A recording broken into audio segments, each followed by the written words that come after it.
just like we said, we were gonna start right where we left off. Now we are gonna start working on the front axle, front suspension. We are gonna get this front diff in. One thing we actually didn't film, Ryan, is we did some cutting and grinding and welding on that frame, so we'll have to get some footage of that. But these are our diff mounts.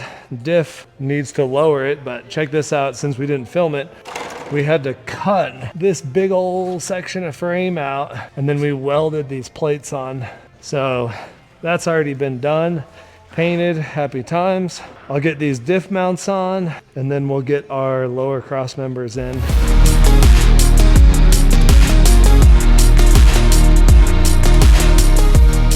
This is a 4-wheel drive actuator, and it got ran in the water to clean it and got water damaged.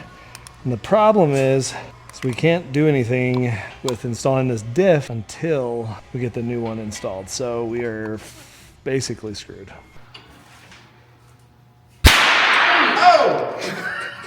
The next day. Now that we got our 4-wheel drive actuator, I'm gonna throw it a little paint and then install this into the diff.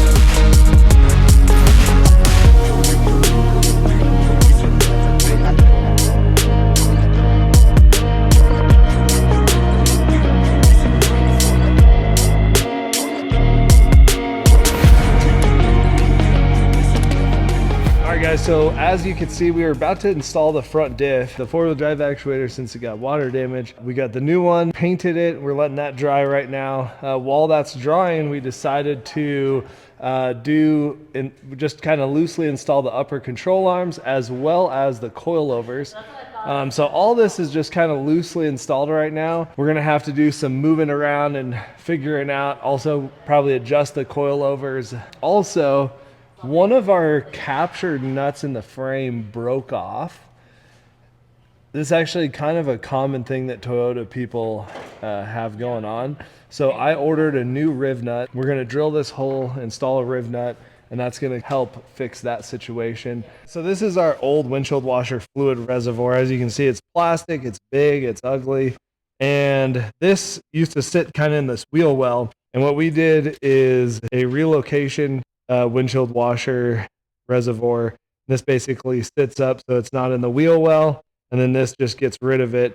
So the goal for this is to make as much tire clearance as possible. Also, this can, you know, get rock chips or crack with the aftermarket bumper and big wheels that we're doing. So a little added thing to just kind of clean everything up and make it look good. This is a riv nut.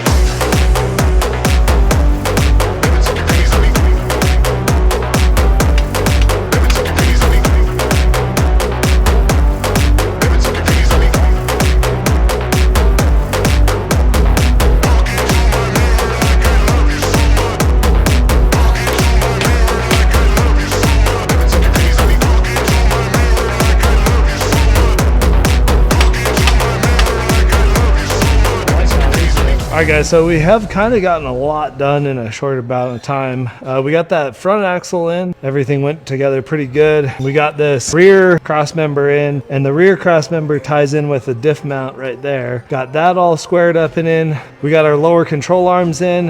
Definitely took some persuasion to get those in. Then we hooked up our lower coilover mount, and now we're moving on to CV axles. From there, get the knuckle in, then we can kind of tighten our upper struts, get the whole suspension tightened and torqued. Then we got to work on the sway bar and reservoir mount situation. So throw a little bit of grease on this sealing surface, like that. So our CV axles are in. Now it's time to put our knuckle assemblies on. This is going to be super challenging because of how heavy the knuckle is. So I'm going to have Ryan do some manual labor here. We're going to take the knuckle, position it, get the lower in, get the CV in, get the upper in, steering in, and yeah, just get it all together.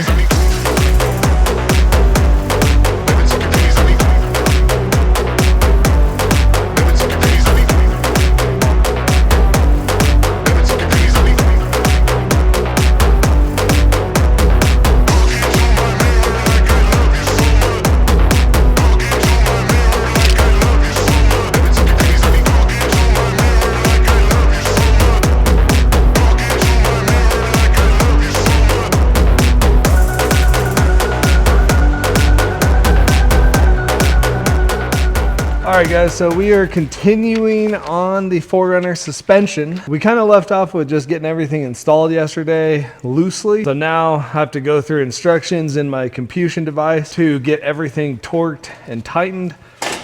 The goal for today, who put that there? The goal for today is to get the wheels and tires on and then also adjust the ride height. The coilovers, we'll just have to kind of see where we're gonna set it. We don't want, Carolina squat like this.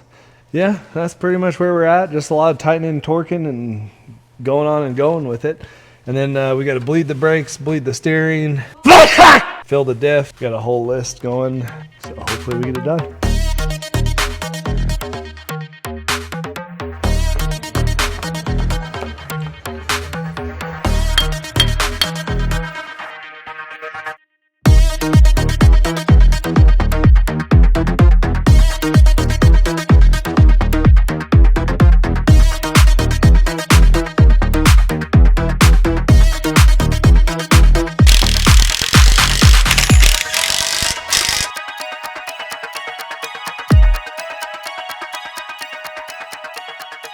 We got ourselves a Sema vehicle here. So we got the sway bar installed. We got the ABS lines installed, the brake lines. These are just temporary.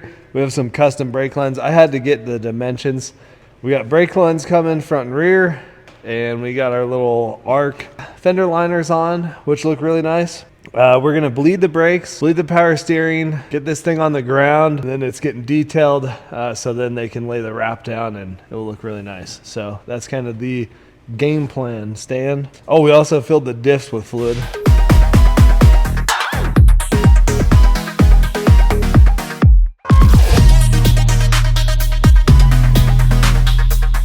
Bolts, nuts, screws.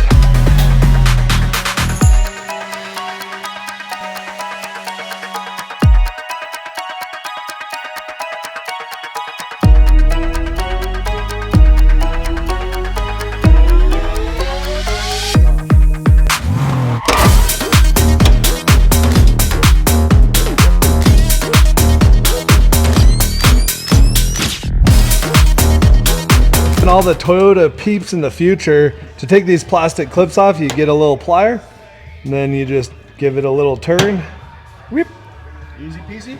Easy peasy lemon squeezy. All right, so we've pretty much finished this 4Runner up. We just need to get the kind of ride height set with these coilovers. So until I get my spanner wrench, I'm just kind of getting them all the way tightened down, and then we'll set it on the ground and then kind of set a ride height from there. What we got going on is the stock, well, not really stock, but the wheels that were on it when it was leveled are hitting our tie rod. We're literally putting these wheels and tires on to roll around the shop. It's getting towed to paint, or to paint powder. It's getting towed to wrap. We just need to be able to put these wheels on for it to just roll in and out of the shop. So we made a custom little spacer with some washers.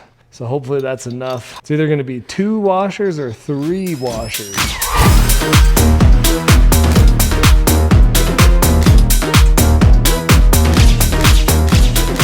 Basically, we got barely any thread engagement, but there's like nothing we can do. So I'm wondering if we did just makes it to where the lugs barely grab, but not for more than 5 miles an hour use. I mean, I don't even think I can get the lug nut started. Maybe this will be good enough to get it detailed today. Worst case scenario, we can at least get it detailed. But holy moly, the thread engagement on this is like maybe 2 with it tight. So this makes it safe. I don't know how many I have though, but we found extra thread. I'll show you what the difference is. Hold on one second. This is a normal lug nut. This is an extra thread lug nut for Toyotas. So you get like way more thread engagement, and for what janky shit we just pulled, this will work great.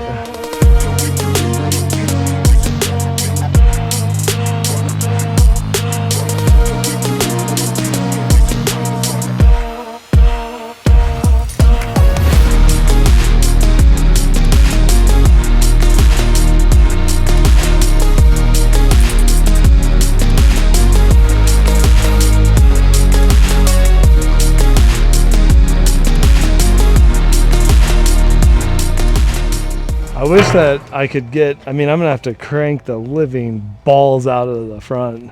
And then in the rear, everything is just, yeah, it's not good. I don't know how the fuck we're gonna do this. I'll worry about that after detail.